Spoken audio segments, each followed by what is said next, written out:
Okay, It's good to see you, mate. it's good to see you. Thank you for inviting me in your apartment, Thanks for being here. in your home. Welcome. Thank you. What does home mean? What does home mean? Home is a place of safety and comfort, a place of community. Home is family, but family in many senses, not necessarily blood.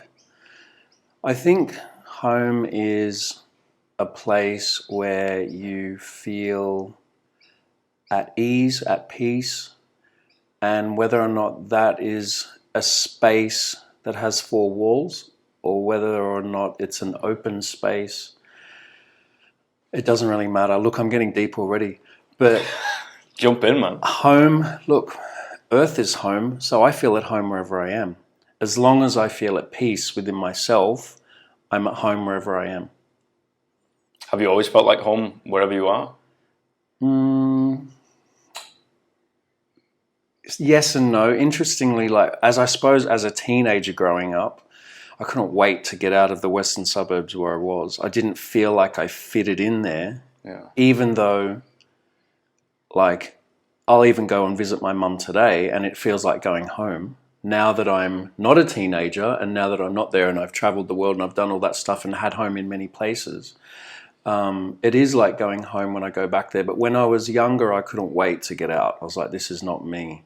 I had this kind of spirit of adventure that I needed to, fulfill and continually need to fulfill. Yeah. So home is wherever, that saying, home is where you hang your hat. So wherever you are, wherever you go, there you are. That's the thing. So wherever you go, there you are. And if you're there and you're present, then that can be home, even if it's, for a day or a week or a month or a moment. It doesn't matter. So home is that feeling of content. Home is that feeling of calm. Home is the connection to the environment where you are, because we're not separate to it. We are it. Yeah. And the community of everything that is in that, including people, plants, animals, everything. It's this ecosystem. So home is all of that. So it's a tricky one for such a seemingly simple question. Yeah, I think we fall into home is where we grow up or where we quote unquote originate from, right? It's I think that's a sense of familiarity of, we're in this, we're soft Play-Doh and we're molding into the character in which we inevitably become for a short period of time before we mold into something else. And it's like, okay, well, this environment that we were in shaped us, so that has to be home. And you're like, it's almost just like an origin story. It's like the little prick on the map, and you're just like, well, that's where you started. Yeah, it might take you full circle, but it's that age-old thing, right? Like a man never steps in the same river twice. It's not the same river, and he's not the same man. And I think it's the same of coming full circle on geographical places or even people. You say you're going to go over to the western suburbs of Sydney. I was like, well, later on in the year, I'm going to go home, ironically, Manchester, just stand in the middle, just to feel what's changed. And to be honest, it's what's changed in me and what's changed in you and in everybody, right? Rather than the place adapts, grows, changes, gentrifies, but it's the same. We're the ones that change, mostly. And I find that's a very strange journey. It's interesting because it's the familiarity in a sense, which is the home. So that feeling of I remember this place, and I have this memory of this, and maybe the origin point of when you're a kid and blah, blah, blah. And you have all these connections to memories and experiences and things. And that familiarity can sometimes make it feel like home. But as you say, we have changed so much and we continually evolve and change through all of our experiences. And home can be in many different places. But I definitely feel like I'm going home. And when you go back to Manchester, you'll probably have that familiar sense of I'm home. This is where my family is. This is where my friends are. This is where, I had these experiences. But home is here for you now too. Weirdly. Yeah. Yeah, weirdly, I think it shows it's a portrayal, it's a mirror, right? It shows you what's going on inside, wherever you are geographically, in my opinion, anyway. I was like, it uncovers something that you need to see now, learn now, and that's, I guess, why I get addicted to new places, seeing new places, learning from nature, and learning from the people and the culture and the history and just the experience of getting from A to B, and then to C. Yeah. You know, it's like, oh, like this is something that I'm guilty of, or this is something somewhere that where I failed or succeeded, and I guess I have to do it in the hard way of like actually going to seek out that lesson. I think about The Alchemist quite a lot, you know, Paulo Coelho. I think about that story quite a lot, where it just comes all the way back around, and you're like, oh, I could see that being my life, but I think that's a beautiful thing. I think that's what we're all on, in a way. Not to go back to the same block as I used to put it, but to see the same thing through different sets of eyes because of the person that we've become.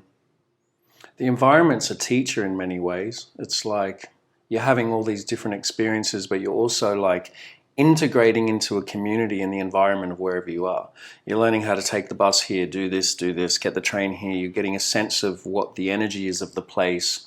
Yeah, there's this symbiotic relationship to the environment where we are.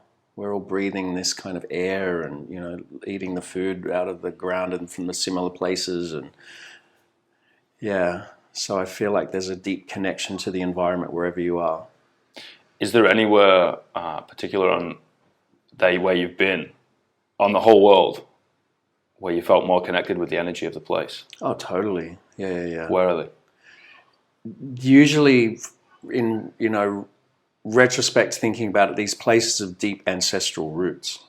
So places like Ireland, Scotland, England, funnily enough, places like the Middle East, Turkey. I'm very drawn to Iran, even though I've never been there. Like some, you know, the Mesopotamian areas, like in Turkey and all around Jordan, I felt strangely at home in a lot of these places as well. So, but definitely, look, Ireland for sure, because most of my DNA is Irish. Yeah. And then I've got Scottish DNA and English DNA. So it's all, and then the Viking kind of DNA that's come from that as well. So I do feel at home in those places, especially when I go and visit England and Ireland and Scotland. Something about the land really calls to me. And I go and visit the ancient places, the stone circles, the burial places, all that kind of stuff. I'm really drawn to that because I want to remember that, reconnect to that, and honor that, because that's where the blood of my ancestors, they're buried there. They're all under the ground or burned there or whatever, and, you know, all the way back to forever, however fuck we got here, I don't know. But like, yeah, so I'm definitely drawn to other places. Is Australia home? Yeah, it's home because I was born here, but what's the identity of being Australian? Like, it's such a weird thing, this colonial thing, do you know what I mean? Yeah, as a, you know, a place that I wasn't invited here by the Indigenous people. Yeah. I was born here, but it's just through happenstance that I'm here. But yeah, so it's home in a way, but I definitely feel more at home in Europe and the Middle East. Weird, right? So there must be some kind of DNA link or pull or genetic memory that's somewhere there. Yeah, I agree. I don't know whether it's like a deep longing to return home, or whether it's a spiritual calling, or it's the universe or God or yourself, or it could be a combination of them all, let's be honest. But there's something that draws you to specific places, and let's flip the coin over. There's also places that we go to, we're like, I gotta get out of here. Yeah. You know, this is not for me. Yeah. Or not for me right now. Yeah. And I'm not sure that we're ever gonna truly understand what that is. But I think we do ourselves and everybody else around us a disservice when we don't listen to it. You almost just have to say, okay, sure, take the wheel. Surrender, as they say. All right, I understand. I'm gonna follow this. Maybe the quote unquote career isn't gonna be like a ladder system. It's just gonna go from one step to the next, to the next, to the next. Next thing you know, I'm 50. Next thing you know, I'm 80. I've done all these things for a cog in a wheel, made a bit of cash on the side, but I'm actually an infant in an adult's body. It's like, maybe that's your path, but maybe that's not everybody's path. And maybe we should be okay with just, I don't know, going with the flow, I guess. You mentioned word before, longing for a place. So I'm pretty sure it's a Welsh word. It's called, I'm probably not saying it right, but it's called hiraeth. Hiraeth is a deep longing for a place, and can be a place that you've never been or never seen, and it's just this feeling deep within you that you're connected to somewhere, someplace, and you have a deep longing for that place. And I think that could be what the ancestral, pull might be as well. But I definitely feel that. I've felt that I haven't felt. Maybe it's not like when you're not at home in your own body, or maybe it is like that environment where you're like, fuck, I've just got to get out of here. It's not me. And what is me? And it's like, do I want to be in a city? Do I want to be around all the traffic? Do I want to be around all that sort of stuff? Or do I want to be pulled somewhere else? Like, I feel like I want to be pulled somewhere else, but I'm here now. So I'm living and I'm breathing and I'm doing everything that I, need to do and enjoying what I do. But ultimately I know in the back of my mind, even though it's taking me away from the present because I'm thinking, oh, I want to be somewhere else. In the future, I can see myself here, So therefore, I'm going into a little bit of what if territory, instead of being what is. But yeah, I do have that deep longing for a place sometimes I can't describe. So that's that word, hiraeth. Hiraeth. Yeah, it's a Welsh word. Check it out. It's a great country, man. Yeah, it's beautiful. I love that country. Yeah. They are wonderful people. Yeah. I'm yet to meet a Welsh person I don't like. Yeah. Funny enough. Although it is entertaining when you go to the valleys in the north or the hills in the north and you walk into a pub and they realise that you're English because they instantly switch to Welsh. Just as a fuck you. Well, I was thinking, okay. Lager is the same in all languages. Manchester's not that far from Wales really either. No, it's about 90 minutes to North Wales, and I spent a lot of time in North Wales. I did a charity event in North Wales, Snowdonia. I was living in Southampton at the time. I'm going off on a random tangent, but I'll tell you stories. I think that's how we connect as folks. We lace in little wisdoms and shortcomings and failures and all these types of fucked up experiences of being alive, and we just kind of lace it in a story that we can then connect, right? That's why we like working out, music, humor, all these universal languages. But anyway, I was living in Southampton at the time in the south, and I felt a pull to do another charity event, and I'd done a couple over my time, and I heard that the local children's charity was struggling financially. I was like, well, let's do something for the children's charity. I was like, oh, what do I do? Oh, well, I could run a marathon. It's like, I gotta run 26 miles. And everybody can run a marathon. It's like, oh, I could do a bake sale. Oh, everyone does a bake sale. So, oh, well. Could you actually do a bake sale though? Well. Could you bake something? Some say I'm a master baker, you know what I mean? Oh, right, yes. But I was like, oh, okay, fuck. I've never climbed a mountain before. I'm from inner city, you know what I mean? I've never climbed a mountain. Let's go climb a mountain. We got something called the Three Peaks in the UK. It's the highest peak in England, Scotland, and Wales. Technically, you can do it in 24 hours, including the drive. And I was like, oh, where's the closest? The closest was Snowdon. I was like, all right, yes, sound. So I rang up this company. I was going to help me do it. And I said, oh, I want to climb this mountain. Here's the reason why. They're like, oh, brilliant. Yeah, which route? I was like, what do you mean? You just walk up to a mountain and you go straight. You're like, no. Like, you can't climb a mountain like that. You're going to end up fucking hurting yourself. I said, oh, okay, how many is it? She said, there's 6. 6 major ones. I was like, all right. How about we do them all? So we went up one, down the other 3 times. Took 13 hours, and we were on the walk back to the pub at the end, and her fella ended up coming to me and said, Alex, I've been checking the records, and we've done this all our lives. Checked the records, rang our mates. We've got no record of someone doing this. So congratulations, you're an unofficial whatever holder. And I'm like, title holder, record holder. Some bullshit. Yeah. I said, all right, sound. Do you want to go get a burger and a beer? And he said, sounds good. So, but I always had a pull to that North Wales. But I mean, if you just go through that lineage and the heritage, like if you go down the dad's side and you keep going back, that goes to North Wales. Just working the land, and then came over for a job into Manchester, but it's talking years. Look, it's pretty close. Look, that could have been like half a day's ride for people on a horse, or, like, it's not, in the big scheme of things, it's not that far. Yeah. And look, Europe's very connected anyway. It's not like Australia that feels quite disconnected, obviously, from the north, but like, yeah, we're close to Asia and everything, but like, that's what you realize when you start going to Europe. You can just whip over here. That's why whenever I go there, I'm going to as many places as I can, because they're all so close. And I know when I come back here, everything feels so far.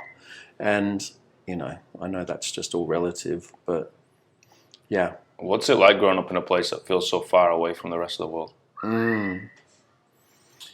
Look, you just come back to that thing. Wherever you go, there you are. So it's like, I know I'm here, and I'm here now, and this is my environment. But in some ways it can be really good, especially if the shit's hitting the fan somewhere. In the north. yeah. Or, environmentally things are happening in the north, and you're like, okay, well, we're quite far removed from that.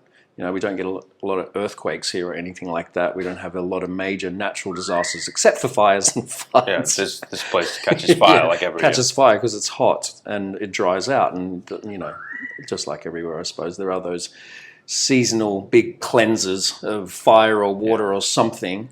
But yeah, look, it's interesting. I can see both sides of it. When I was younger, I couldn't wait to travel. Like, I just always had that urge. Even when I was really young, like 10, 11, I was had pictures of Egypt on my wall and things like that. I was looking at National Geographic, and I really wanted to travel places. And it was always, because I have Norwegian family, so they used to come and visit, and it was always going to be the place that I went to. Oh, I was going to go to Norway, and my great aunt would sneak me little bits of money. This is for your Norway trip. This is for your Norway trip.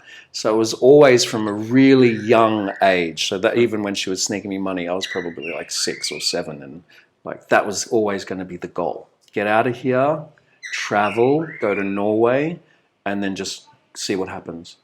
So I did that, but it took me a long time to do it.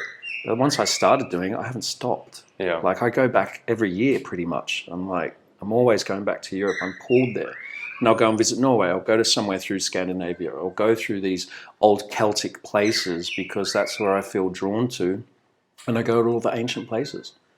So yeah, I couldn't wait in a way to get out of here, because it does feel disconnected from where I feel sometimes pulled to, that Celtic pull, I suppose, for want of a better word. But, it's still home. It's always nice to come back here as well. So once I've traveled and I've done my thing, and, I've lived overseas for a long time, it's nice to come home. The familiar smells, and everything, and the air and the color of the sky here is slightly different, and yeah, the environment's different. Of course. So I miss that sometimes when you get off the plane and it just hits you and you're like, yeah, I remember the smell of these trees. I remember the air feels like this. I remember the sky looks like this. Because sometimes when you go to the Northern Hemisphere, it depends on where you go or wherever, it doesn't look quite the same. It hasn't got quite the same brilliance or the same kind of something. Do you know what I mean? Well, beauty is in the eye of the beholder. It does. Yes, it is. But look, I try and find beauty everywhere. That's the challenge. It's around. Yeah. It surely is. I know, because if you can't find beauty everywhere, what are you doing?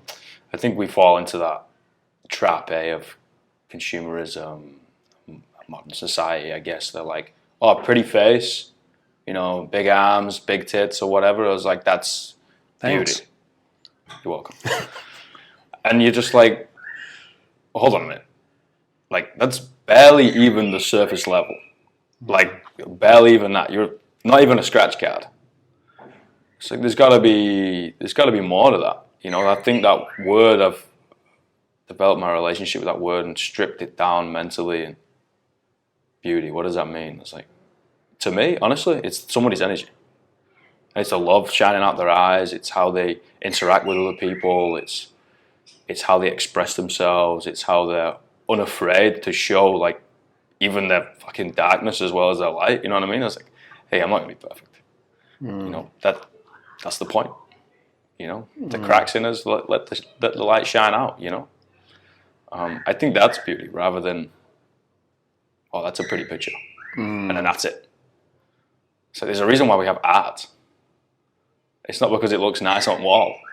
It's all those little intricacies, the emotion that's stimulated and unearthed, and we nurture. And I think that's people too. And I think that's why I ask so many weird and wonderful and curious, open questions, and probably ask them too often to people that don't know me yet. Because I'm like, yeah, just let that out. I want to know who you are.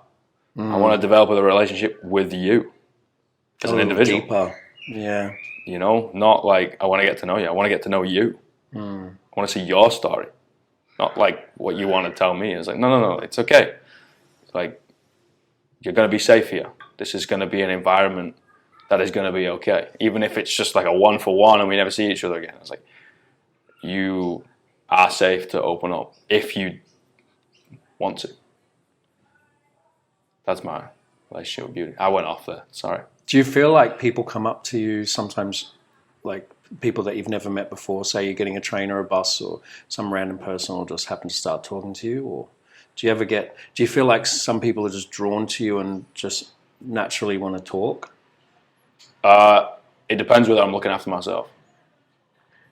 I've noticed this like quite recently. If I'm in a haze, in the middle of a cloud, beating myself up, as I've said it many times, struggling with certain things, and no, it's the opposite. They stay away from me, and rightly so. That's not a good environment to be around. Yeah, be standoffish. That's okay. And it's a bit of a check mark for me of like, if somebody feels like they can come up to me and spark a conversation. Like, I went for a walk a couple of months back, very much in my head, and this lad asked if I could take a picture of him. Just on a cliff in Bondi. Just, he wanted to send a picture home, and we sparked up a conversation.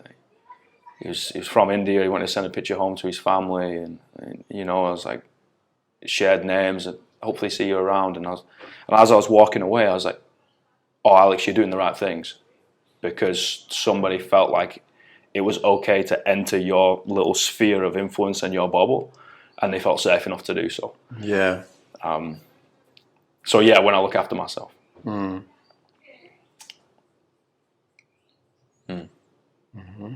I hear. It's one of those things, right? And we all get stuck in our own bullshit. And we believe that the world is in here. And you just kind of dig yourself a deeper and deeper hole.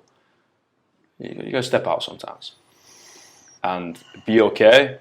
And another thing that I'm trying to understand in more depth, and a good friend of mine, we usually talk about this over a cigar, is grace, the word grace. Yes. Like I said, I grew up on a bloody council estate. Like, these words and these things, they didn't exist. Like, there's different rules. And that's why I like talking to people like yourself. Go different places, learn different things. What's your experience been like? Show me another side. That's it. Grace is definitely carrying yourself with, like my friend used to say, a state of earthy grace. So just keeping your feet on the earth, maybe even treading lightly on the earth, not in a heavy kind of rush, not an aggressive kind of rush or feeling. And it's like, how can you just walk with the world? Sometimes you don't feel like you're of the world, right? You're in it, but you're not of it. Sometimes you can feel a little bit alien to the world. I know I can. So this kind of feeling of like, I'm stuck in this society where this is, people's priorities are like this. It's an economic system and blah, blah, blah. This is what I'm born into. This is what we have to do. Everyone's not everyone, but people are in debt and all this kind of stuff. And, most of the food that you buy at the supermarket's just crap. And, people are struggling with their health and their mental health and all this stuff. And accumulating all this stuff for what? I realized recently, just through watching people die, it's such an amazing teacher. So to be able to be in the world, to feel as well connected to the world, because we are in a symbiotic relationship with the world, but to carry yourself with a sense of grace and understanding that we're not here forever. And in a sense, maybe we are. Just like I said, our ancestors are buried in, the ground and blah, blah, blah. Then the food that we eat comes from the ground where probably they're being buried, or who knows. So we're probably eating them anyway. But so anyway, I'm going on a tangent. But yeah, watching people at the end of their life and then realizing that what's important. It's not so much about being up in your head about everything. Yeah, we can all get frustrated and angry and get the shits about things or whatever, but how can we maintain that earthy grace and just be a bit more gentle with ourselves, a bit more gentle with the earth, the people around us? It's tricky when sometimes, you can see that people are frustrated and there's that energy around. It's especially now, there's a lot of it. And it's hard not to pick up on that as well, because we're like antennas. I think we just pick it up. So yeah, grace. Just keep walking with grace. Yeah, I found coming back here and just getting back into it, I picked up on that. It's just instantly you're like a little bit on edge again. Like everything has to be like now and fast and You're like, just fucking calm down, bro. That's interesting because you were in LA recently, but you'd think that is got there's so much more people and I think what I got from I was with a mate of mine who's my big brother, right? I love him beyond measure, and it doesn't matter. I'll figure out what we need to do, whatever he needs. Everything would get dropped. So that always helps you with somebody that you have a non-verbal communication with, and it is bang on the head. You can start and open up a conversation. You're like, I don't know how to articulate myself, but I have these sets of feelings, and you get 3 words in, and they go, I know what you're gonna say. I know how you feel, and vice versa. So that helps. And then obviously you've got not working. Yeah. And not working all the time. Holiday mode. You're in the holiday mode, all right. But what I got from the place is people wanted to do something. Whether they wanted to hustle and bustle, but try something new, they're curious. I'm going to try something. It might fail, but I'm going to give it a fucking bash anyway. But it's the diversity of ideas, diversity of culture, diversity of language, diversity of people, wants, likes, needs, just in one place that just creates this kind of symbiotic energy, in my opinion. There's just this melting pot, and I like being a part of that. I don't like to be in a whitewashed area, literally speaking and figuratively speaking. I don't want to be in a spot where it's like just such a closed-minded place. And I had a conversation with my mum recently, and she said, there's 2 types of people. There's valley people and there's hill people. Valley people live on the same block, stay in the same place, do the same thing, drink the same pint, have the same conversations, worry about the same things, and that's their life. Everyone I grew up around, everyone she grew up around, right? And then there's hill people that are always like, what's over there? What do they think? Like, what are they doing? How do they live?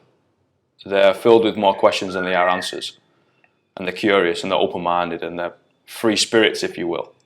Somebody called me a free spirit yesterday. I was like, I don't know, I'm just open to the journey, I guess. You know? And I think there was many more hill people there. Mm. Or at least I was just lucky enough to rub shoulders with more hill people. I was like, I gotta be around those folks. There's curious people with some kind of thirst for something, whatever that is. Yeah. Like, I might not agree with it, but seeing somebody do what they want to do and pursue it and be obsessed by it and love it and nurture it, you're like, that's stunning. That's beautiful. You gotta do that, man. You know, and I want to learn from that. Might not be my path, but it's still cool. You know, rather than this, let's just kind of close this off and become set in our ways and let's be concrete and stone. I have an analogy with coaching with people. It's like, I think we're frozen Play-Doh. You know, and you're going to get it when people come into the yoga studio. They come in, they're a piece of frozen Play-Doh, and you're like, okay, cool. Let me just put you in my hands and let me warm you up a little bit and nurture you and, you know, wipe your nose when it gets snotty and, like, you know, and then we just slowly okay, let's open you up a little bit. All right, sound. And then you can mold and adapt and change the person because you've nurtured the environment and you've created the relationship and the trust between these two fucking characters. But people have to be willing to be stretched and changed, and the shape changes. I met more folks that were willing, you know, ironically, in Hollywood, you know, in a place that's supposed to be superficial and fake. But I guess, I know you just got to follow. You got to follow some things.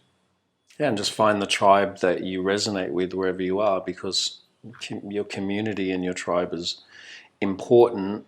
And yeah, maybe that energy is resonating with you at where you are in your life and this like phase or time of your life, whatever, and that's what you need to do. So you're at this, you know, go-getter kind of phase where it's like, okay, I'm 28, 29, I'm going to go and take it by the horns, and this is what I need to do, this is what I'd like to achieve or create, or, you know. And I think it comes down, you know, because we all have been given a certain amount of time.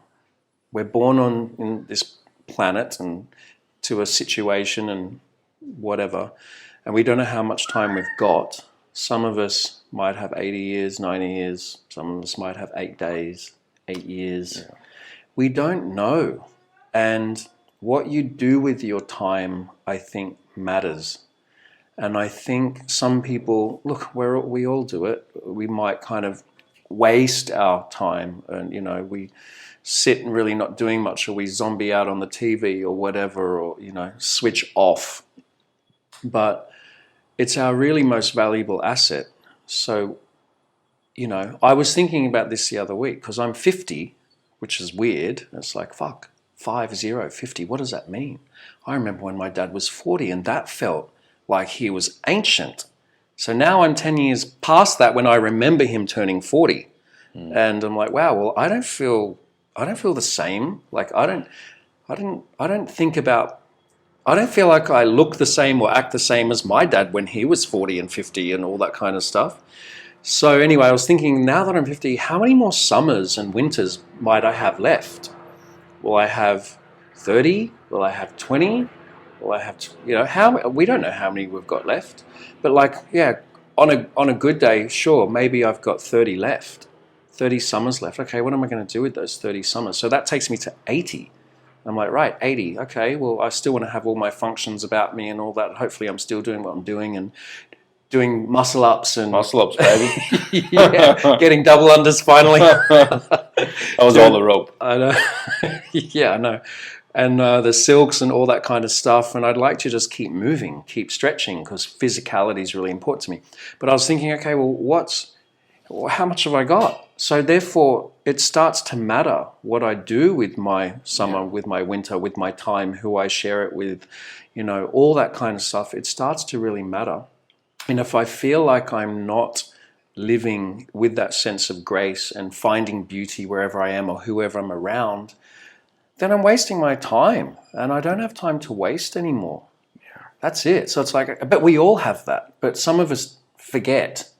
We feel like we're immortal. In many ways, we probably are. Like I said, life just continues, because then we start going into soul and spirit and what happens after the body and all that kind of stuff, where, this is body, but what animates body? So anyway, that's a whole other thing. So anyway, I was thinking about that. Grace and beauty and time and how much and how you feel and who you feel and all the rest of it. It's a big one. Do you think our time is already set in stone? Destiny, who knows? Who knows? I don't know. It's interesting to question that though, isn't it? It's good to have the question. Are we given a certain amount of time? Is that if it's our destiny to die at 6 or 8 or 10 or 15 or 50 or 80 or, I don't know. Like, is it in the cards? Is it already written? Can you change it? I know there's some things that it's just destiny, because it was always going to happen. Yeah. So, and therefore, like time, what's time? Who knows? So how is it that a tarot reader can throw out cards and see events in the future? And then, is it chicken or egg? Like, what is that? How does it work? I know that it works, but how? So that's a whole other mystery. But isn't it great to contemplate mystery and life and the reason of why we're even here? We don't even know. But just that we're here, great. That you're here is great. And it's destiny that you're here right now, and that we're doing this. So who knows what happens? The butterfly effect from this. Yeah. Who listens to this, who might be inspired by this, or maybe it's just that we needed to sit and talk. Yeah. Yeah. I certainly think what's truly meant for us won't pass us by. It's a noisy plane. Sorry, I can say it again. Yeah. I certainly believe that. Certainly believe what's truly meant for us won't pass us by. Yeah. And look, even the shit stuff, it's all meant to happen to shape who we are. Agreed. That all those sayings, got to be dark to see the stars, Yeah. all that, and the foundations are really built. If you don't have strong foundations, you have to go down into the depths to build the foundations in order to come up from that. Yeah. So look, nothing's ever going to be like, ooh, smooth sailing all the time. No, the shit's going to hit the fan. Yeah. Yeah, it's funny you say that. I'm sparking off stories and ideas and thoughts and feelings, and it's I relate to like things that I really love to do in terms of work. Like something that if I get the chance and I spend time doing this, it just fucking fills me up. Is working with the really fucked up kids. The juvenile detention, the orphans, the ganged up, the stabbed, the wheeling and dealing, all the stuff. And it's like, well, I probably wouldn't love it as much, and I certainly wouldn't be as good at it if you didn't have a certain set of experiences. Because you'd be reading theories in a book, and then you'll have an experience once you're in that environment, but there's a different power structure and because you're there to help them, and they're going to look at you like, do you have any lived experience? It's not authentic if you're living it out of a book. Yeah. So yeah, I hear. It almost shapes what we're good at later in life. the things that you've ended up going through. And to be honest, it becomes a blessing. But you have to go through that journey of opening up the wound, cleaning it out, showing yourself a bit of grace, showing yourself a little bit of compassion. Okay. Then like slowly widening that circle to maybe parents, maybe friends, maybe siblings, maybe spouse or whatever. And then, oh, okay, cool. Like, we're all right now, rather than I built my foundation on the sand. And I built it as high as I can in one direction. You're like, good luck. Because a wave's going to come in and just blow that sand all over the place again, and you'll just be flat again. See you later. Yeah. That lived experience, man. Yep, the waves come and go. But how you ride the waves is a different thing. Yeah, sometimes the waves are bigger than others. Sometimes there's no waves and you're just like cruising. Yeah. For someone that has been on a journey so far, in terms of width and depth and breadth, do you know where your journey's going? Do I know where I'm going? Yeah, I don't know. I don't know. Because all I know is I'm here, I'm right here right now. And I do have that longing for something, that the connection to land and the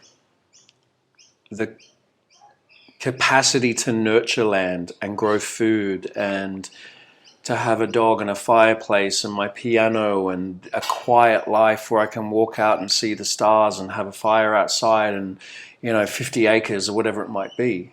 But at the moment, I'm in an apartment not far from Sydney Airport.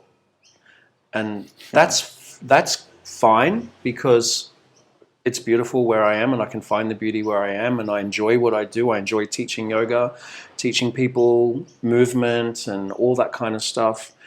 And I love doing that. But ultimately, I know that where I would like to be at some stage is the land and all that. But can I have both? Potentially. Can I have this for a couple of days a week and then go off and be a couple of hours away and have a piece of land somewhere? Yeah, that's potential. But I also know that I can't take it with me. But I also have this deep urge to create that because I know that I need to leave that legacy for somewhere in the future. Yeah. So that's where I'd like to ultimately be, and I know that, I feel that. So in the meantime, it's like chop wood, carry water, chop wood, carry water, chop wood, carry water, chop wood, carry water. Just keep doing what I'm doing until destiny says, here you go. Here you go. Now is the time for you to do that. And then you're like, okay, sweet, I'll do that now. Yeah. Because sometimes you think you're going to be doing things and think, oh, I'm going to be with this person forever. I'm going to be doing this. I'm going to be doing this. We're going to do this. We're going to do this. Then all of it falls apart. And you're like, okay, well, I'm not doing that. Yeah. I'm doing this instead. So that's it. You just got to ride the wave and go with it. Yeah. Here's an interesting thing that I think about quite regularly is we live in 2024, right? And you've got the exponential curve of advancement in technology. That's what's going to happen with the world. Trying to put someone on fucking Mars. That's crazy. We're still unsure about the moon landing and we're trying to stick somebody on Mars. I don't even know what's at the depth of the ocean. So that's crazy, right? And I think about, okay, well, if we've got this advancement in technology, how can we use it in conjunction with small-based communities? And I think about, okay, I can analyze my own life and I guess work life, and so all right, it requires face-to-face front of house. I got to go in and essentially spend that time, and they've got to spend that time, and we got to have this little interaction, and then we got to keep on doing this. It's like, well, can we create something, or can I create something in a way that doesn't need me physically present? And then let's use like Skynet, I think it's called Skynet, or the satellite thing or whatever. And you live somewhere in the middle of nowhere. And I look at that and I'm like, that's not far away from me.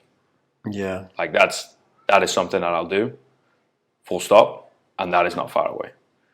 I go get a little spot somewhere. It could be a tiny home. It could be a bloody tent. I don't care. And then you just build from that, and you reinstate the importance of connection to land, but connection to the community of people. Because I found that we've created these cliques, right? It's a little pocket here, a little pocket here, a little pocket here, a little pocket here. And we talk about community, but we've tried to spread it as far as wide as we can. And then the potency has been diminished. Are you really going to know everything about this person? And vice versa? No. No. Because you're going to see, it's Dunbar's number, 150. You're going to see 450 people, 3 times the amount. You're going to see 1,000 people. It's like, there's too much. It's like, can we provide good to the world so you feel like a sense of fulfillment and a sense of purpose in that regard in our professional life, whilst then nurturing a small base community in Australia, the Arctic, Europe, Africa, wherever, and like give back to the land that way. So then you have like a double prong approach. I'm doing my bit for the world, doing a bit for my world right here. I think about that probably 3 times a day. Yeah, because we have the potential, if technology allows us in the future, if satellites still work and internet still works and all that kind of stuff still works, which we don't know, to potentially reach out to the world and inspire them. You could have online courses, you could have open forums, you could have community catch-ups online or whatever it might be, group stuff that everyone's dialing in at different times from everywhere. So there's the potential for that to happen, for everyone to share and co-create and, do all that. And whether or not it's through permaculture and everything, and everyone's sharing different information, whatever that might be. So you could share things about movement and blah, blah, blah, and then someone else could share something about cooking or whatever. And it doesn't matter, but everyone has their unique experience and wisdom, and to be able to share that in a community environment that you can create or co-create. But look, a lot of people have like online courses, passive income that they're making and all that. So you can be anywhere. And as long as you've got an internet connection, people can still be getting your stuff. But look, I think it's important to have that physical connection as well. So maybe there's like retreat spaces. Like for me, I would love to have the place, whether it's 25 acres, 50 acres, 100 acres or whatever, but it's a place of beauty and grace where you're growing food and eating the food and connected to the food that you're eating, instead of just going to the supermarket and picking it up and not knowing where it's come from and what's in it or what's happening. And then people, once you've created that community, people can come and learn and share together and share their wisdom, and you can co-create something really beautiful. And I think that would be, for me, the goal. Yeah. So when are we doing it? Yeah, this is part of it. We're planting the seeds. You got me excited. You got me all inspired in a way. And dreamers. That's something that I've realized. I got to be around dreamers and doers. You got to do something about it. Yeah, you can't just sit around and like if I can get off the sauce, mate, and go out and do some work. But it all starts with something, right? You got to have a little spark of something. Show your personality. Show your love. Show something that you've always missed. Like dream about it, and then fucking go for it, man. A good mate of mine was on texted him the other day, and he literally goes, "Mark it in the calendar." He said what? Mark it in the calendar. Oh, okay. There's something about like going to Europe, doing something in Europe in a year. And he was like, I'll be able to do it in a year's time. I was like, okay, done. And he just sends me back, mark it in the calendar. And that little oh, okay, like put it to paper. This is something that we're going towards. Okay, cool. So I set a reminder on my phone. Yeah. Like November 7th or something. I'll meet him in Europe. We'll do That's something. it. And that will come like that. Yeah. Then, I mean, we're at the end of 2024. I know. You know, I got to New Zealand in 2019, Yeah. which was crazy. I'm talking about the connection with the land. And the reason why I ask about what is it like growing up in a place that feels so far away from the rest of the world? What does it do to the psyche and the character and the person? What is the nurture of that? What is the influence of that on a child, on an elderly person, on anybody? Is because of New Zealand. You know, it's 5 million people in Southeast Pacific, in the middle of fucking nowhere, without Lord of the Rings, no one would know what it is. Or the All Blacks, no one would know what it is, right? Yeah. But the land and the connection that people have to the land, and the connection that I developed to the land, just being there. Oh, it's stunning. Yeah. It taught me so much, like just the soil and the sand, and looking at the mountains, and looking at standing in the ocean and seeing snow on the mountains at the same time. I'm like, hold on a minute. I'm used to seeing black canals with shopping trolleys in it, with somebody hood up trying to stab me, and I'm like now seeing and feeling this, and you're like, wow. Yeah. Gosh. And just the lack of touch from humans. Like this is the way it is. This is the way it was. Take it or leave it. We're going to teach you if you're open enough to learn. And it's a beautiful thing. You got to connect with that. You've got to listen. You got to learn. You got to adapt. You got to be open to it. And ultimately, it's going to do this, right? But just like a river, it carves its way down to the sea. Just slowly, little abrasions, you know. Well, sometimes it's like massive pieces of ice that just carve through the land and create canyons because of what happened after through the ice age. Yeah. So you're just going to carve the path no matter what. Yeah. But sometimes it's chipping away, slowly, just a drip here and there. And sometimes it's like a flood. And you don't know. And that's when you feel crazy. You're like, what just happened? The rug gets pulled out, right? Realize you're on a trapdoor. You just got to go with it. Would you consider yourself a minimalist? People would probably tell you that I'm not, but you're in my apartment right now. Does it seem maxi? I don't know. Yeah. Am I minimalist? No, I do like some creature comforts, but I could probably strip back a little more. But I'm not excessive. Could you dart and run and leave everything behind? Yeah, I've done that many times. Yeah. Yeah, I remember being probably about 20 years old, flipping a coin, deciding if it was like, you know, heads move to Byron Bay, tails stay in Sydney and move into this terrace house with my 4 other flatmates. And it was heads move to Byron. I was like, guys, I'm not moving in. See ya. So I was like, I'm out of here. Didn't know what I was going to do, didn't know anything, didn't know how I was going to get there, didn't know what I was going to do with my stuff. I just figured it out and I was like, see ya.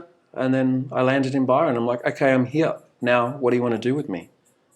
So... Love it. Yeah. So, and that's what happened when I was 30 as well. I was like, right, well, I feel like I don't want to be in Sydney anymore. I'm ready to spread my wings. I feel like I've reached a certain level of who I am here and what I've experienced and what I've learned and what I was doing, performing and all that stuff with the aerial acrobatics and everything. I'm like, I feel like there's the next step. So I was like, right, I'm just going to go to Europe. I didn't know what I was going to do or anything. And I was like, I knew I had to go to Norway. I knew that I had to go to England and Ireland because I was pulled to these places. Oh, there's not much in England. Oh, look, I love England as well. It's beautiful. Come on, those stone circles and some of those beautiful forests. And we're a strange place. Strange people.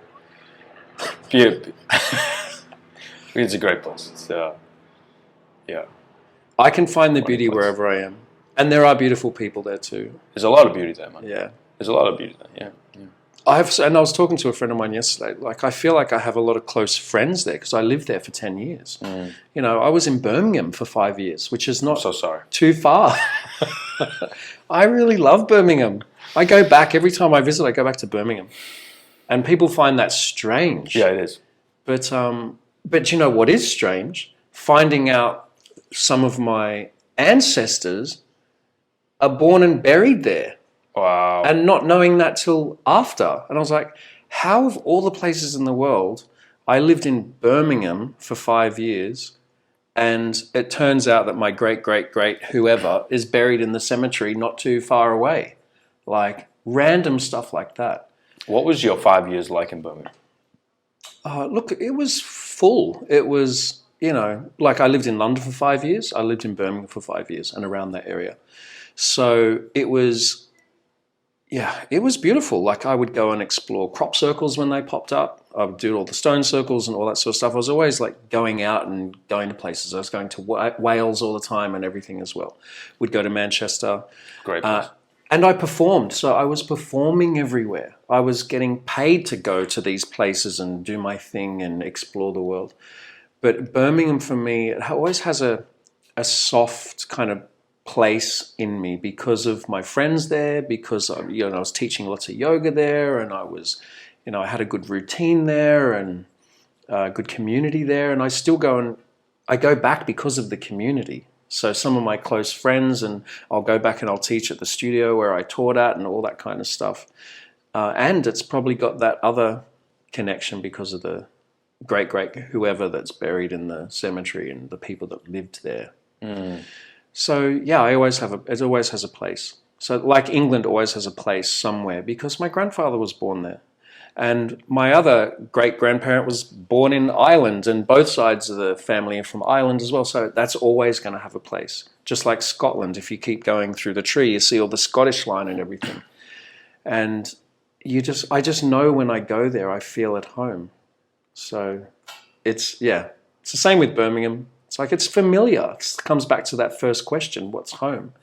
It's that familiarity. It's like, oh yeah, I remember when I used to live here and I used to live here and I used to walk here and I used to do this. And it's the memories and the connections to the place. And yes, seeing how it's changed and how you've changed as well. So yeah, I'll always go back. One of my best friends is not far in Shrewsbury, so I go and get tattooed with her. She's amazing. And they're the quality connections that I need. And I was talking to my friend saying I feel like a lot of those quality connections for me are elsewhere. Yeah, I've got friends in Sydney and everything, but like what you're saying about the deep, show me who you really are. Let's have a deep conversation and let's get below the surface a little bit. What are you going to do with who you are? How are you going to influence the world? What are you going to do with your time? All that kind of stuff. Anyway, it's a big, big question. Those places become the river that we step back into. Yeah. We're like, oh, the river's changed. Oh, I've changed. Yeah. Oh, this is a new connection. But there's a familiar.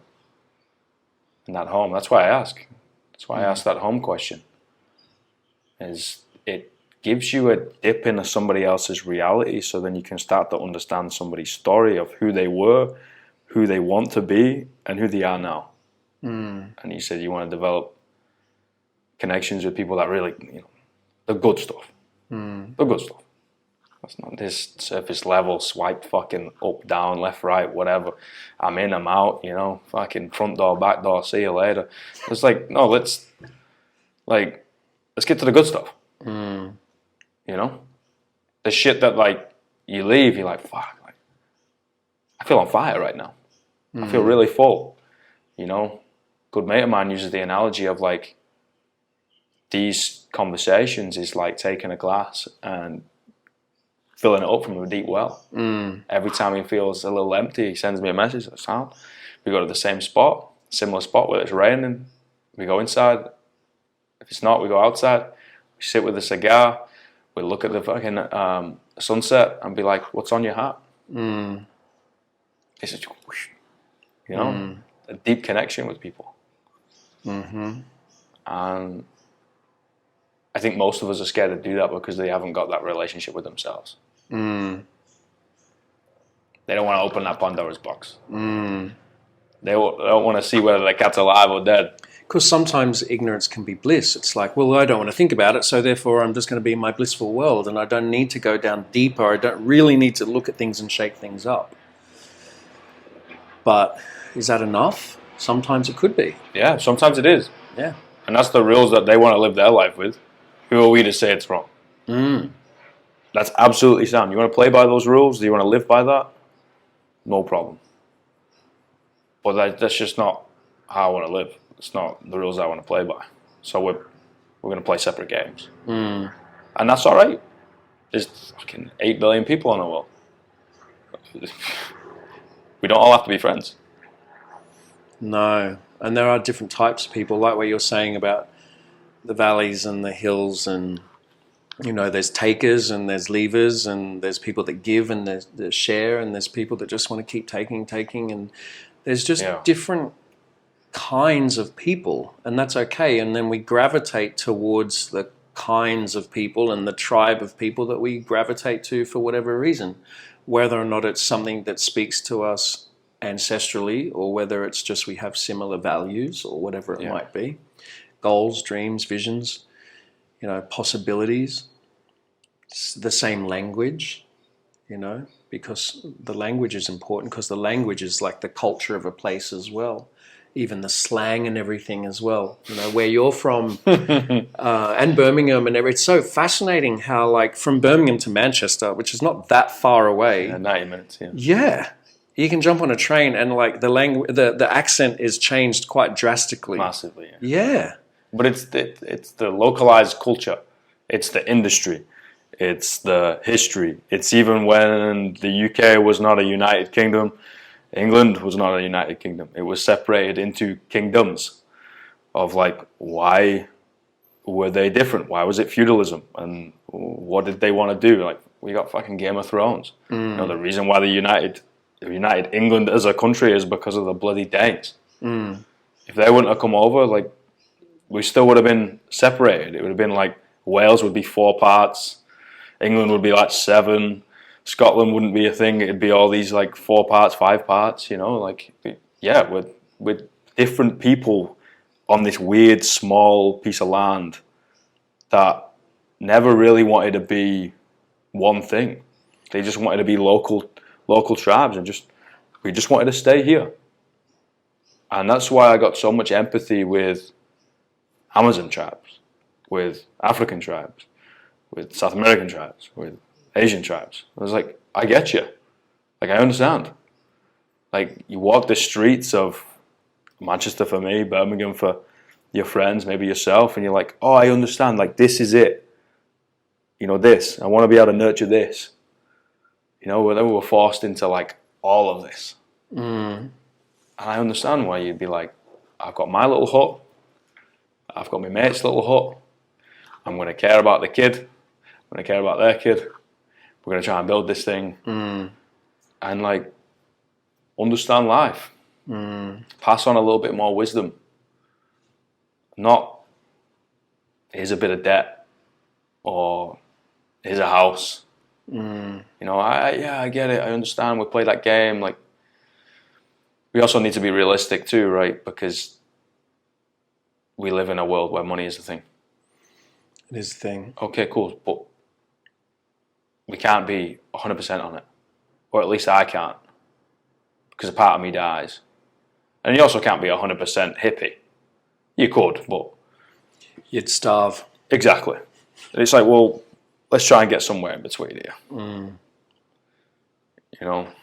And that's where I fall into, okay, I'm going to do this thing and pursue work and profession, but it has to be in a way that gives back. Because then it ticks the box. Yeah, it's almost like, don't do it for the money. No. Do it for the love. Yeah. And let everything else take care of itself. Yeah. Do it because you can.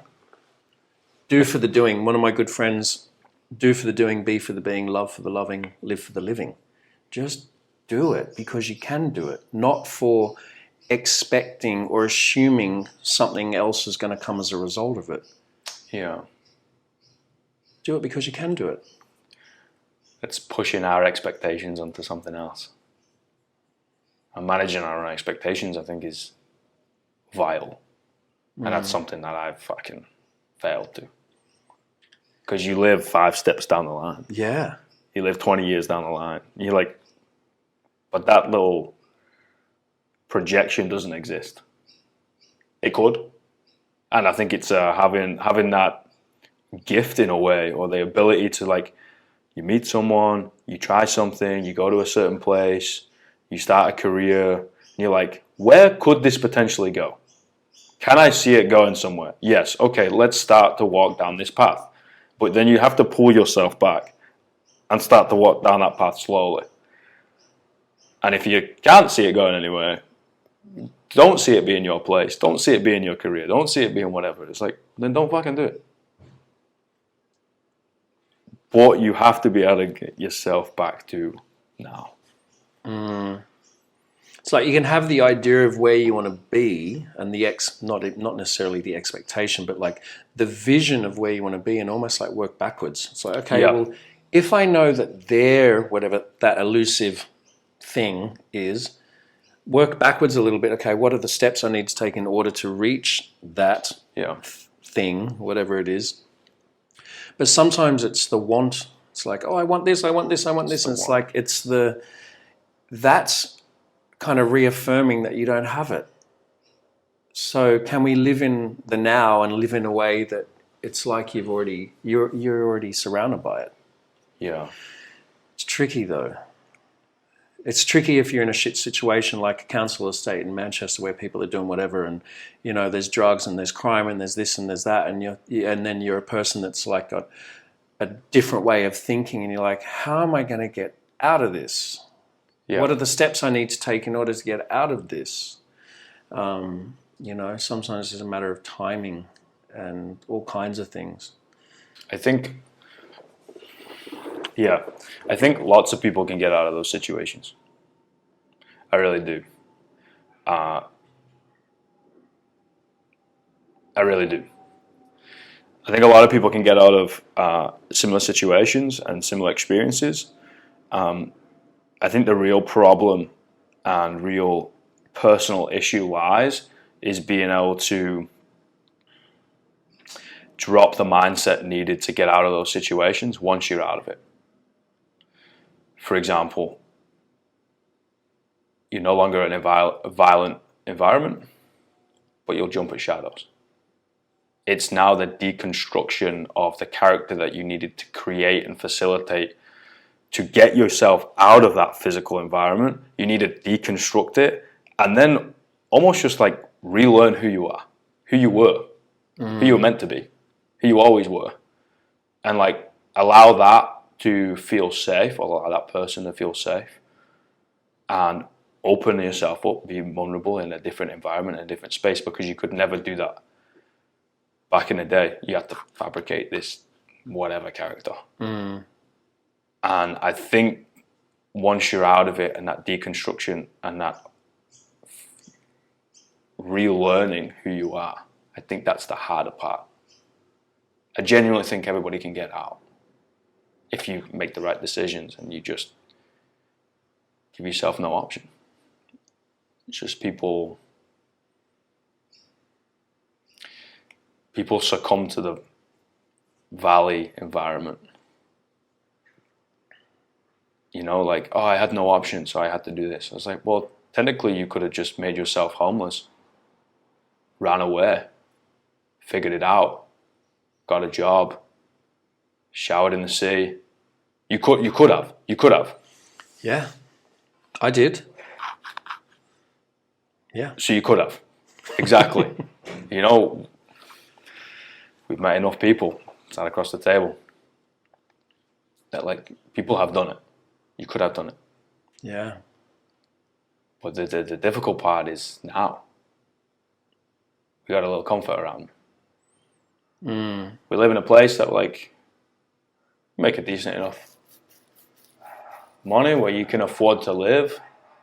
And You got a nice piano, and I can go get a coffee on the way here, and we can walk around, and we can walk to the gym, and we're now got in this space of comfort. But it's like, okay, well, where are we going spiritually, psychologically, emotionally?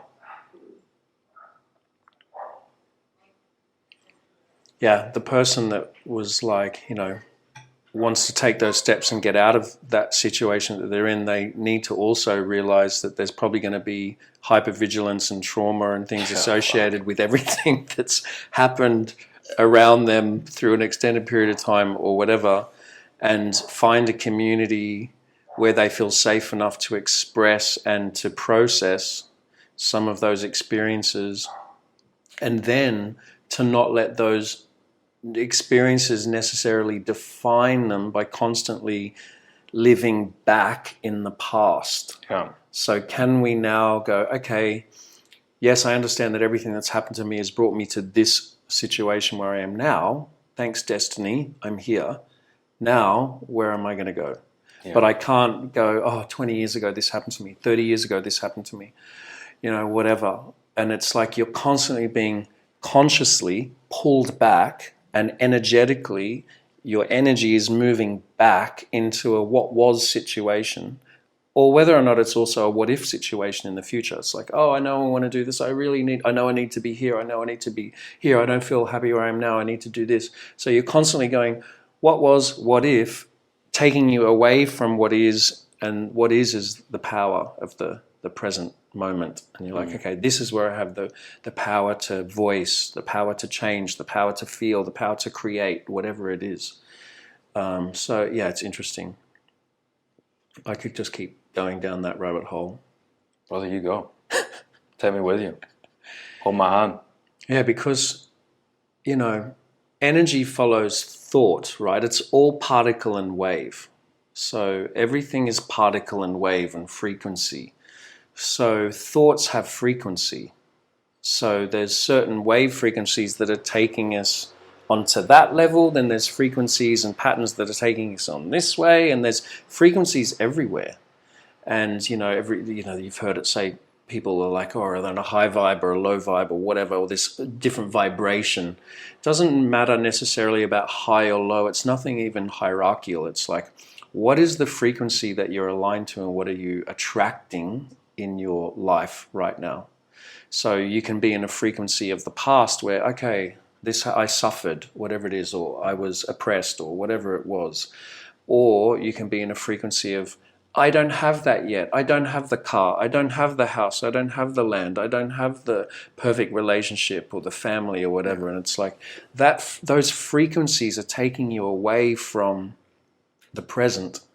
And the present is where you can align your goals, dreams, visions, or whatever it is by helping manifest those things by taking action. Yeah. Whatever those actions might be. It goes back to that people who are attracted to the energy and the environment that you're creating around yourself, right? If you're creating the frequency in your own mind, which is higher and elevated, people feel like they're warm and they're attracted, and they can open up to you, and they can instantly just gravitate towards you. Like the people that come and talk to you when you feel open to talk to. Precisely. Yeah. Precisely. Yeah. And that's why I took time off this. That's why I took time off this, like 3 months or whatever, like longest time. Is it the longest time I took off it? Maybe. It's just like I can't do whoever I'm talking to as good as a service as I would like to. I would like to create an environment where they can share whatever they want. They can keep inside whatever they want. Say whatever you want. And we can go and talk about anything. Because of its goal, because of its purpose, because of its origin story. This used to be with one guy, with no camera, no mics. We used to talk. Good friend of mine, still keep in contact with him, because he was going to kill himself.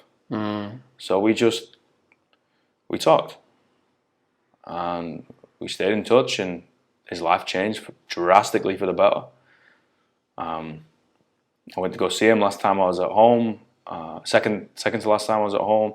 Spent some good time around him. he seems like he's doing really well. And it was like, it just kind of blossomed and evolved from there of like, okay, well, this is clearly an environment. We've clearly created something here where you feel like you can open up. I feel like I can open up. And he no longer wants to kill himself. Awesome. That's fucking goal number one ticked. Yes. Right? And you're like, okay, how can we allow people to be part of this conversation at whatever time is convenient for them? I don't know. How do we do that? Like, oh, can I offer all my time in a day? No, that's not realistic. Time I was sleeping about 4 hours a night and working all the time and da-da-da-da. So what do I need to do? Oh, I could do this thing called a podcast. What's that? Oh, what do I need? A microphone. Oh, sound. How do I do that? Just what's the next thing? Questions from it. Okay, next one. What's the next thing? Questions from that. And just keep following it, And I've been thinking about that for 3 months of just like, I can't do that space as good of a service as I want to. There will come a time where I can. I'll be like, it's time to do it. And it's nurturing that environment for connection. And we need to do that internally so we can connect with the environment geographically. Soil, tree, sun, wind, birds. And I'm a guy that's like, there's signs. I'm that guy. Oh, this happens, it's a sign. Not everything. The wind fucking changed direction and that means I gotta go to whatever. You're like, okay, bro, come on. But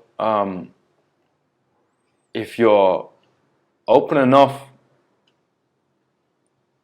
it'll pull you in the direction you need to go. And you gotta be okay with whatever direction that is. And that's where we're at. And sometimes those signs they don't have to be external like a bird and whatever and a cloud. Sometimes those signs can be, oh, I notice that I'm lying to the people around me. Yeah. I notice that, I'm not eating as well as I used to or sleeping as well as I used to. I notice that it's harder for me to get motivated to do whatever it is that I want to do. Sometimes those signs appear in different ways. So you're like, okay, I mustn't be on track if I have to lie about something or if I don't energetically, I can't sleep properly, my brain won't switch off. What do I need to look at? What do I need to change in order for me to feel like I'm in a state of harmony and balance with my environment, with myself, with my community, so I can have the energy to do what I need to do and the confidence and the clarity to do what I need to do, because the mind loves to think. The mind loves to overthink. And sometimes our actions make our mind overthink and exacerbate all the problems. So sometimes our actions also calm the mind, and it depends on what we do. Sometimes you go out in nature, you go and sit and watch a waterfall, you go in for a swim. Sometimes you might sit and do some breath work and meditation or whatever it might be.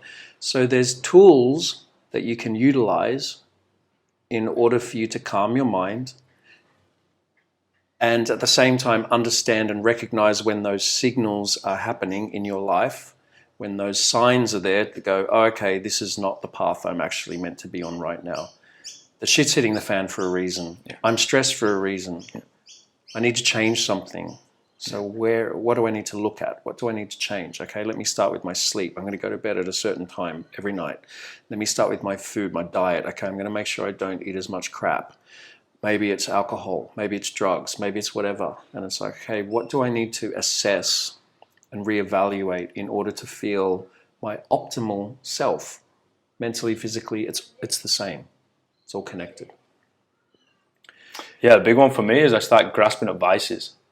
If I know I'm like, if things are just, or I'm not in the right emotional state, physical place, not doing the right things, just living a life that's not meant to be me, now, forever, whatever.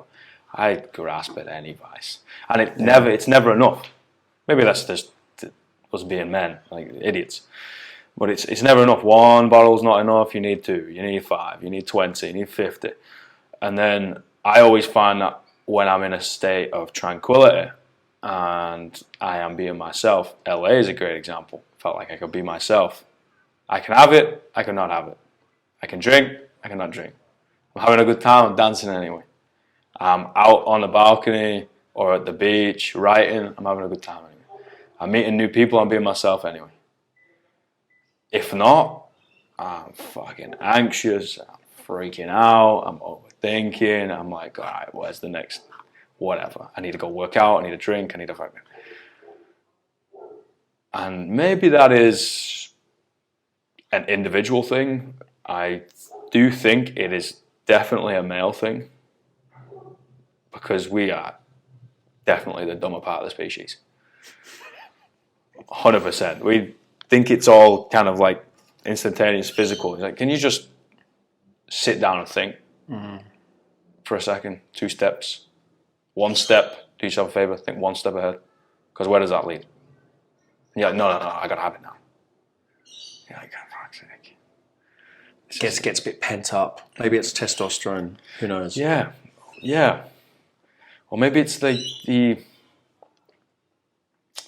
lack of letting aggression out, but I think I don't know. That's just me spitballing ideas, but I think physicality's got something to do with it. For me, for sure, I have to have a physical outlet. Yeah. And I always have. If I don't have that physicality to feel strong, to feel like I'm, channeling some of that energy into something physical, I start to just go mental. Yeah, me too. I just start. You can't sit still. You've got to get the energy out some. Yeah. And I think it's important for men and people in general to channel that energy into something physical because that's going to produce endorphins. You're going to feel better. Like that's what happens as a result of physical exercise. Yeah. When done with intention and purpose and done well. And you develop the relationship between who you are and what this meat sack is. And you start to close the gap. You got physical health, you got mental health, bridging the gap. Right? The whole umbrella of what we do. It's like, how do we close that gap? It's like, well, we have to work in the physical realm, man. We live in it. We need to interact with ourselves, with the environment, and then with people, because there is a community aspect. And I think we got to learn from solitude and people. Definitely. And we need it both. We need it to come round full circle. Yeah. I really resonate with that because I can be very solitary.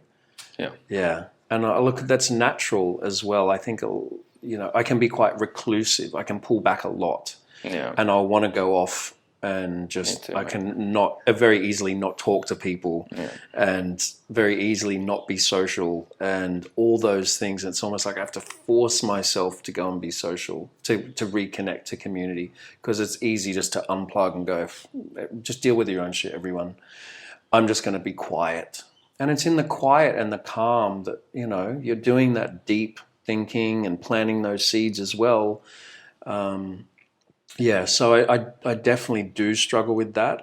But I enjoy my own company at the same time.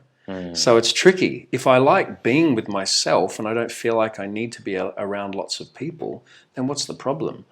The problem is that you don't want to be disconnected from community, because remember, back in those tribal days, to be ostracized from the community was the worst punishment. To be kicked out of the community, out of the tribe to fend for yourself, it would basically mean death anyway, because you're off in the wild doing whatever. So if you don't have that connection to community and family and friends or whatever, like mind, then it's very easy to feel isolated and disconnected. And that's a lot of the problem, because it's people get in their heads that they feel like they're the only one. Oh, I'm the only one that feels like this, I'm the only one that does this, or well, I've been through this or whatever, and it's very easy to feel isolated and therefore the problems start to exacerbate and get bigger and bigger and bigger, and you don't feel like you can get help or whatever. So it's tricky. There's power in solitude, but there's also a fine line before it's a detriment. So it's tricky. It's just the right type of people. It's quality people, not quantity people. So yeah, that's that. It's another reason why I changed this name and made it the Nomadic Podcast. I think everybody needs to go on some sort of nomadic experience, spiritual journey of solitude. People need to really fucking understand who they are. And that could be in your own home. One night a week I spend on my own.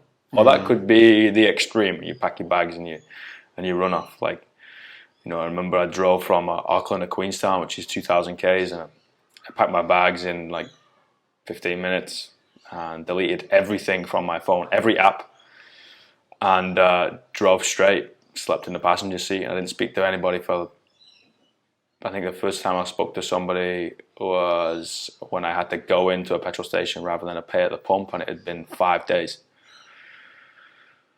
The only other person I was speaking to was myself. It was a wild time, man, you know, but you learn a lot, and I think everybody's got to go through that. That solitude is necessary. However, I think if you spend too much time in it, and I've certainly been guilty of this, you spend too much time in that solitude, you develop understanding of yourself so much that when you start to open that circle up and create a bit more of a connection with other people, you just verbal diarrhea on them. Because you have no idea how to fucking socialize anymore. Because you've just been socializing with your head. You know, it's like, oh, I've figured out the answers to my universe. You're like, you're great, but like, they don't need to know that yet. Yeah. They're like, what's he smoking? Yeah, it's like, this guy's fucking nuts. It's like, just do yourself a favor, mate, pack it in. Yeah, chill out. And just realize it's okay. Like, we need to go introspective and figure out yourself and then ask those existential crisis questions and understand your relationship with faith and grace and people and love and family and home. And yeah, great. But then also, don't take life too seriously. Make a fucking joke. I know. You know, like, you can't be thinking about and doing all that all the time. Just get a beer with a buddy and crack a joke that you probably shouldn't say and like have a little chuckle about it, you know, and make fun of your failures and just talk shit. Definitely. And to keep your eyes kind of like the eyes of a child, this wonder of the world, the mystery and the awe of the world, to be able to, you know, to not get so jaded by the world and people and relationships and people that fuck up and, you know, will fuck you up in some way or whatever. And it's like, how can we just keep that awe and mystery of beauty and grace of life and why we're even here, we don't even know. And yes, have fun. Yeah, like, just enjoy life. Yeah. Because we don't know how much time we've got. So enjoy what you've got. Enjoy what you can. But it's hard when you're in that dark night of the soul and you're like, okay, I'm in the depths here. I'm thinking about this. I'm processing this. But just, you know, reminding yourself the awe of the mystery of life and just be a kid and enjoy it and make a joke out of it and have fun with it and connect with it. And when you can, there's a season for that. There's a season for all the other stuff. Just ride the wave of it. And I think it's hard when you're in the depths the first few times. Because the first time you've not had an experience of pulling yourself out, so you don't think you could ever get out. The second time you think it was worse. The third time you think it was worse. Right? And then once you've kind of just been smacked around a little bit, you realize you're like, I'm in the depths. This might be the worst I've ever felt. I know it will stop. I know I'll get out of it. Don't know when. I guess we got to keep going. You know, I find it's those first few times. And, you know, we're getting less and less social as creatures, as humans, because we're going a bit more on the online space. And it's ironic, isn't it? Because it's called social media. Yeah, it's fucked. And it's this illusion of connection, connecting with friends and people and this and that, friends or followers and fans or whoever. It's crazy. And it's like we're actually disconnecting when we could be doing this. You know, we could be just sitting down drinking water or whatever and having a chat. That's a connection. That's being social. But yes, I understand that, you know, there's an app where you can do it and chat and blah, blah, blah, and like or follow or whatever. But sometimes I think that's creating more of a disconnection because people are starting to compare to this, to that, to whatever. And like, well, I don't have that, I don't have that, and I don't have that many followers, I don't have that many likes. They're seeking validation and connection and forgetting sometimes the basics like this. We're holding a conversation. Yeah. And seeing where it goes. Seeing where it goes, mate. I think people look for an outcome these days, mate. These days, it makes me sound like I'm 90. Good old days. You know what I mean? Like I don't mean to say something like that, but I do. I find it's an outcome, and we get it when folks come in and yoga studio, gym, whatever. I want this, I want that, I want it. Okay, fine, fuck. I've got to pull you out of that. Let's rewind you a little bit, and then how can I help you now? But it's the same. It's like, I'm with this lady because I want this. I'm with this fella because I want this. I go this because I want that. And you're like, fuck me dead, mate. Like, you're literally stepping on people to get to where you want to be. And then we hit that midlife crisis, in my opinion, because you realize where you want to be was not where you want to be. Your Saturn return. Your Saturn return, which kicks you in the nuts. And you're like, oh, shit. Like, I'm unfulfilled. I'm sad. I've got a fucking history of all these things. You're like, mate, you could have listened to yourself the first time. Or the 15th. Yeah. If you don't learn the lesson, it's just going to repeat in a different form. Yeah. Yeah. Understanding what you're meant to learn. And taking accountability. Taking accountability for yourself, of your actions. It's never 100% somebody's fault. We're co-creating. We are co-creating every experience. Yeah. Yeah. Brother. Thank you. Thank you, brother. Appreciate your time. My pleasure. Thanks for listening, people, whoever does. Maybe me, man. Yeah. I'm going to have to go do one with me mum at home. Yeah, that'd be good. That's what we do. We sit down, we have like 3 pots of coffee, and we talk for like 8 hours. Yeah, wisdom. Imagine what wisdom your mum's got from more years of experience of living. That's all it is. Just be around long enough to learn a bit more. She's the best person on the planet. So, I look forward to that. Excellent. Soon. A couple weeks. Brother, thank you. Appreciate it. Pleasure. Much love. Let's get out of here. Let's do it.